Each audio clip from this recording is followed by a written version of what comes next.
Hello everyone, this is Alexia the dietitian, and this is the podcast because every breath counts. This is a wellness podcast, and we're going to be analyzing, covering anything and everything that has to do with health.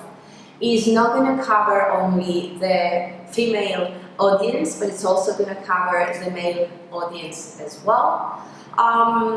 It is inspired by my son's journey, which has taught me many things. But the most important thing is that all we have is now. The fact that living in the moment is the most important thing. Our breaths, our energy, they're precious, and we should find ways to honor our bodies and guard our well-being. So if you're ready, I am totally ready. I have been ready. Let's do this. Hello everyone, this is Alexia the dietitian. This is the podcast because every breath counts. I am here today with Anastasia. Anastasia is a physiotherapist.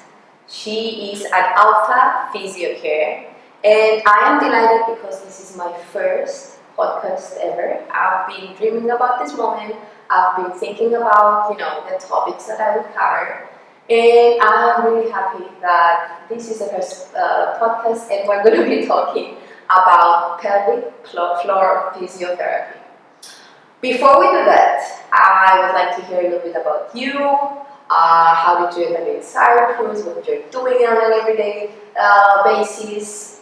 Go ahead. Well, Alexia, thank you first of all for inviting me for your first podcast. That's a great honor for me. To be honest, this is my first podcast as well, so thank you.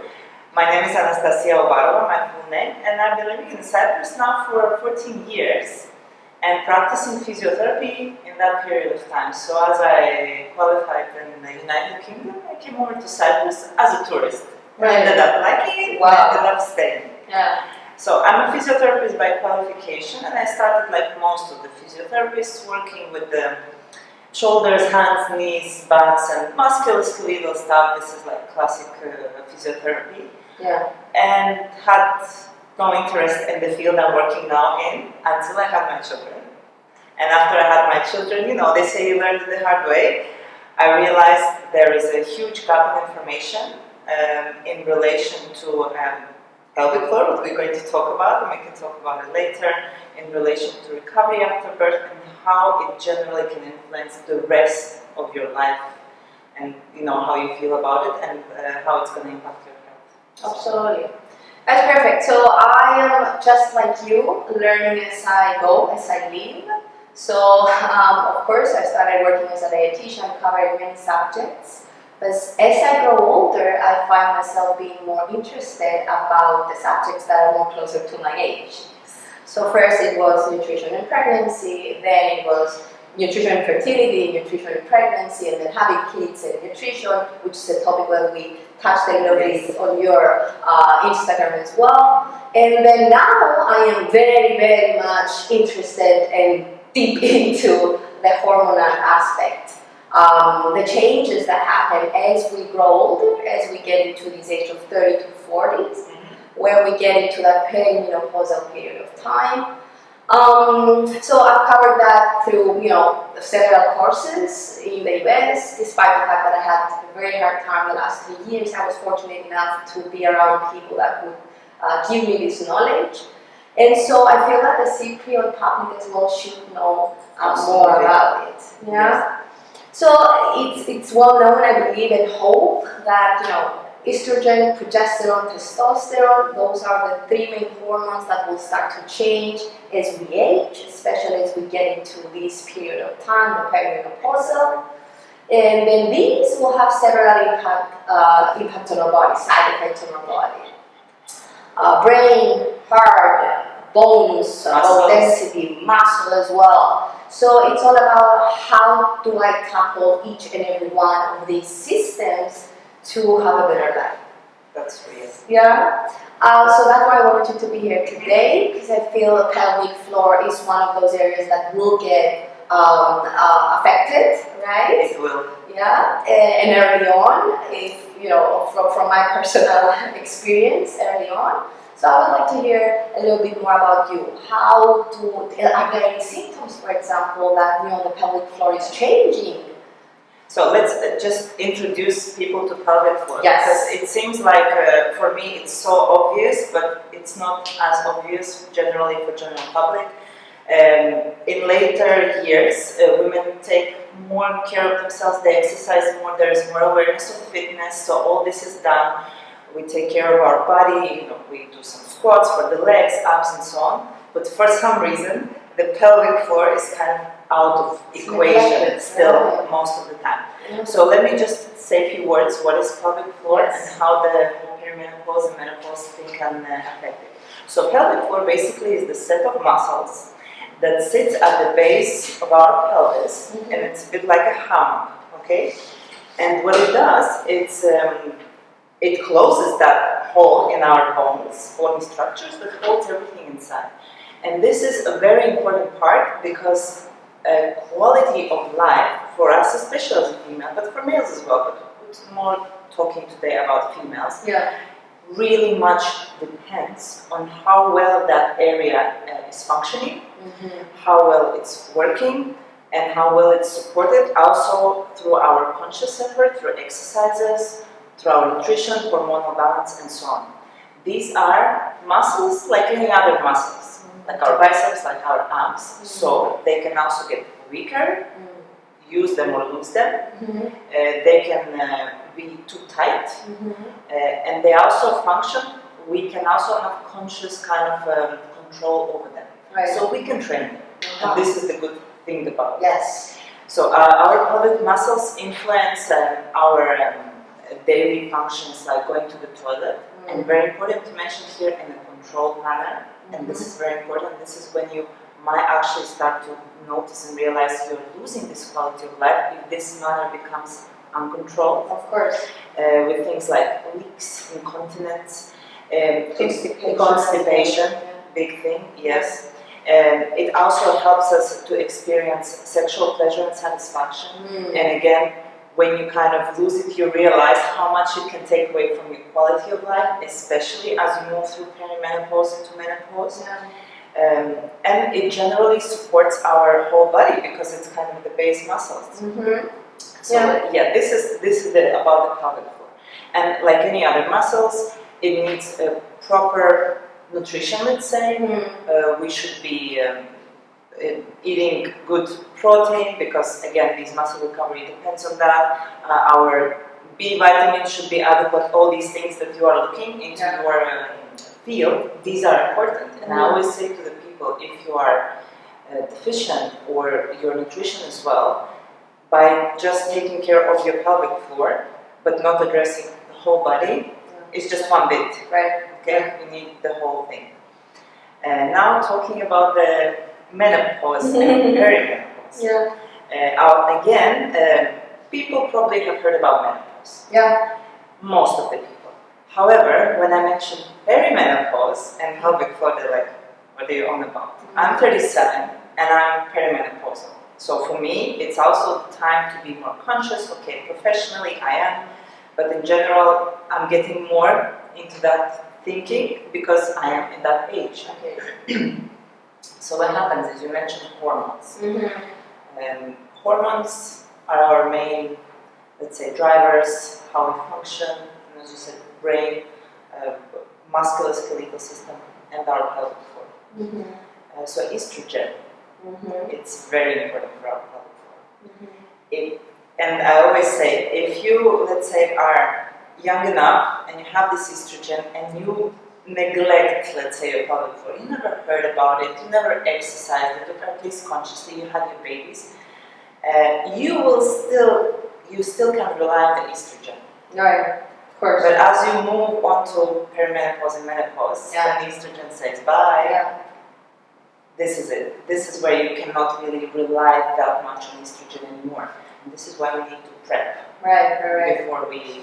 So what I hear you saying is that we shouldn't wait too long until we get to the symptomology in order to start working on those muscles. Exactly. So exactly as if we would go to the gym and work on our biceps, quadriceps and whatnot, we have to work on our pelvic muscles as well early on. Yes. What is early on?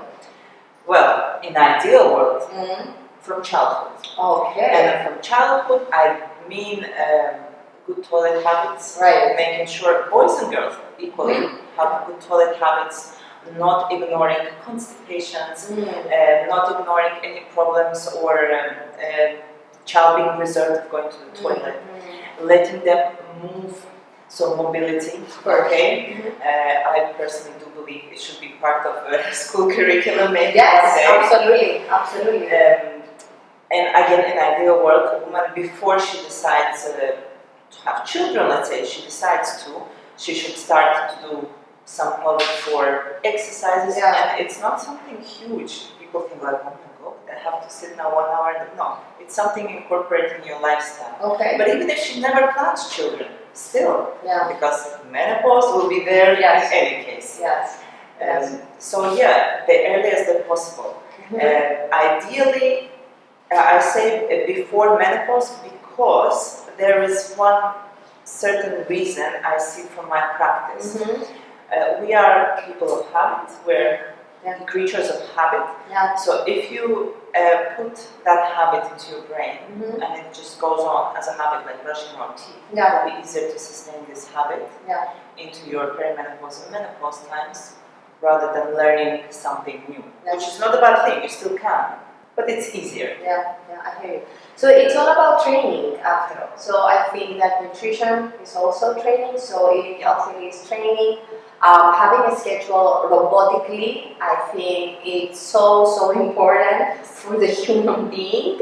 And yes, we do like to change things from time to time. We like to travel and we like to, incorporate different ideas into our lifestyle. But having a schedule which incorporates good nutrition, workout, breathing, what you're talking about today. And you can put that into workout as well. It can go into the workout, right? And talking about it early on, so that kids know that I can control these muscles as well. And they exist. Yes, and that they exist. Because I think that we will talk about every other muscle, we'll touch bases to nutrition, hopefully sex education, hopefully. But then we neglect this part, which I also know that it becomes much harder to control as we age. Yes. So the first thing that we change as we get into perimenopause, which can happen 10 years before we get to menopause, right? So it can start early 30s of having slow changes of those hormones. And usually we're going to have a change in the progesterone, which is the calming hormone, but in very good, the friend of estrogen, which is the drama queen. But progesterone will go down, and then estrogen will go down as well. Testosterone will match these two and start going down by age as well. So these years are the years that we definitely need to prepare ourselves of what's coming. The changes are happening as we're talking, but the big changes are going to come as we get closer to menopause, right? And are there any symptoms? Like, let's say I have no idea about pelvic floor and I'm just getting into this period of time. What are some things that might signal and say, hey, you're not working this and you should be working this? Usually symptoms, they come very subtle and easy to ignore. And this is what I see in my work as well. Like, it can be a little leak here and there when you run and sneeze and you just say, okay, just a little leak, it's fine. Then the leak becomes more regular. And then it can be a bit of discomfort with intimacy. Okay, let's add some lubricant, it's fine. A bit of pain before, after, during, it's fine. So it kind of becomes a little bit easier to ignore. This can be for various reasons. This can be the hormonal influences. So, as you said, progesterone, estrogen level, testosterone level. Tissues can slowly become thinner, less moisturized. Another symptom which I really would love to mention is the frequent UTIs. And I see in my practice where women gets into the vicious circle of antibiotic after antibiotic. I see the same thing, yes. Whilst the reason is she's dropped in estrogen, her urethra become more susceptible to be literally injured, physically during the intercourse.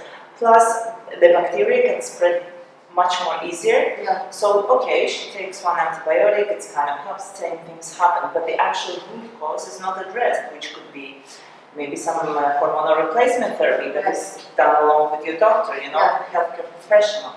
Pelvic floor exercises to keep muscles stronger, also to increase that blood flow in the area and give a little bit more stimulus to ovaries, the ones that produce the estrogen, because we sit all day long, most of us, right? Sitting, job, computer, and so on. So all these little things, same with testosterone, quite often ignored in women, and it can also affect our sex drive and generally how we feel, our energy levels. Right. And energy levels means having some motivation to actually do the exercise. Yes. So they're all that's for life. Yes. Exactly. Yeah. Okay, great. So you would start your day, or would you incorporate this in the workout you said earlier? So how so? Give me an example. So I always practical. Yes, exactly. I always interview my client. Right. Okay, and I ask, do you exercise? If the answer is yes, what exercises do you do? Right. Let's say they say, I do yoga twice a week, or I do Pilates twice a week. I'll ask them to show me a couple of exercises, maybe that are easy for them. Easy, not hard ones, easier ones. Okay? And I say, like, with this exercise, let's say downward dog, the easiest one when you go with your one arm. Yeah. I will tell, so you breathe in, you breathe out as you go up, you contract and engage your pelvic floor. Of course, we will be talking previously how to engage the pelvic floor. I will explain to them. It's not just I throw this information on them. It can be intravaginal checkup as well to make sure they do it correctly. So I would say choose those 3 exercises and within 1 hour workout, focus just on your pelvic floor. Okay? And this can be just great for preventative reasons. If they already have a bit of a problem, a bit of leakage, I also say that there is no easy way. You will have to exercise daily. However, again, I don't like overwhelming people because the more they're overwhelmed, the less they will do. True. So I would say, let's think when you have 10-15 minutes a day, where you can be in peace and quiet. It can be before work, after work, and so on. And you can do these 4 exercises, 3-4 exercises for me. It depends, on how much they can take. Right. Daily, only that, alright? I don't want you to do anything crazy, anything hard. You don't have the possibility to lay down on the mat. Okay, let's do things on the wall or on the chair. So always accommodating to them, making them the easiest possible. But incorporating within workout, if they go to the gym, again, exercises in the gym. So that will be always throwing into the routine. So building on it. Building on it, yes. So what I hear a lot is I have a lot of clients saying, hey, and they're younger, so they're not in the 40s, let's say, so they're younger. So what they will start saying is that, hey, I have a little bit of a leakage, and I have witnessed that when I went to a wedding, and there was this song that I had to jump up and down, and then that was the first time that happened, but then it happens more often and more often. And then it's going to come out, hey, there is a vaginal dryness as well, and hey, then the next thing you know, the next thing that happens is, hey, there's pain during sex, course, and whatever. Do you think that if they incorporate these exercises, and that's going to be personalization from what I understand here, do you think that it can help and to what extent? I do believe that it can help, but it's not like cure-all. It can't resolve the problem 100%. Sometimes you do really need medical attention. You do need hormones. You do need sometimes extra lubrication. Using lubricants. Sometimes you do need these things, and I really don't like ignoring them and saying, oh, do your pelvic floor and all your problems will be sorted. But it's always combination. It's definitely very core and basic thing to have, but depending on their history, I'm very up to, and sometimes it can happen with younger women. We should not ignore perimenopausal, menopausal symptoms just looking at their number. Oh, you're 30, there is no chance. Sometimes it can be some hormonal imbalance. Polycystic ovaries, for example. Exactly, yes. So, but don't see how correct pelvic floor exercises that done consciously with the breathing can harm. There must be very, very specific case. We're talking about post-operative, we want some rest and so on. In general population, they can do only good. So there is no harm in doing them anyway. Yeah, I absolutely understand that. So to become even more practical, if we may, so I think of that area and a squeeze in that area. Is that how we go about doing it? You see, I had actually written this about my stories. It's called cueing, you know? You give people examples how you want them to do it. I've learned it from you. Yes. Some people, you tell them to squeeze, and they just squeeze. For some people, it doesn't work. So first of all, I'm very specific with my anatomical words. I will not say squeeze down there. Think about your anus. Okay? We're thinking about the anus.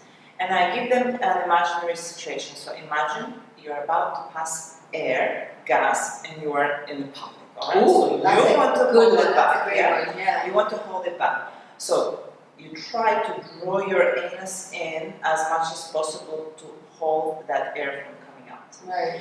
Another time, I might say, especially if I want to work with a little bit more external vaginal muscles, so I want to focus the area there. Think about the vaginal entry.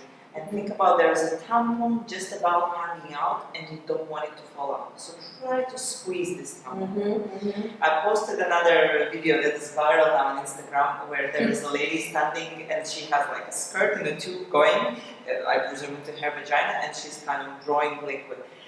Even that cue, like imagine sucking a thick milkshake with your vagina, sometimes it can work. I mean, as crazy and bizarre as it sounds, it can work. The brain can cover. Exactly. So for somebody it's squeeze, for somebody it's lift, for somebody it's not enough only to do it with the words. You like I use my gloved finger to examine. I ask them to squeeze around my finger. So it's different. Sometimes they need that tactile feedback. Right. Okay, and then for our menopausal and maybe post-menopausal women, then it goes the same. So do you feel that they should also still be caring? So the years go by, I get to that menopause period, and then I have that post-menopausal period of time. I'm getting older. It's the same practices, the same way of thinking, or is there anything else that we want to think about? I would say even be more conscious and more aware. Because as I said previously, in menopause, all the little problems that kind of were still holding up onto that estrogen and younger age, they will come up. So I would say a woman in a menopause and post-menopause can even increase her practices time-wise. She can even put like 20-30 minutes and focus also a lot on breathing and relaxation. We forget about that. It's like, sometimes it's always about squeeze. No, you need also to be able to relax, to feel that pelvic floor lifting and relaxing and to incorporate your breathing. So even if you do a bit of breathing meditation, it's great to also incorporate some pelvic floor. And going just beyond simple physiology, it's also connecting to your still femininity. It's always there, you know, because sometimes women feel like, okay, I'm postmenopausal, I'm over my childbearing age, and maybe sex is not as good, it's painful, or maybe it's not there, or maybe I believe I should not have it, and am I a woman? You know, all these things coming over, so it's also connecting a little bit more to your femininity in my experience and practice. I totally believe you're right, and I am hearing you, and I would want to empower women to talk up freely about these things. I feel that in Cyprus it's not happening. It's starting to happen. It's starting to happen. But it's not happening, as fast as the way that it should. Whereas, in the US, women, it's a bigger society, of course, but they're deliberate to talk about these things and touch these matters and find the solutions.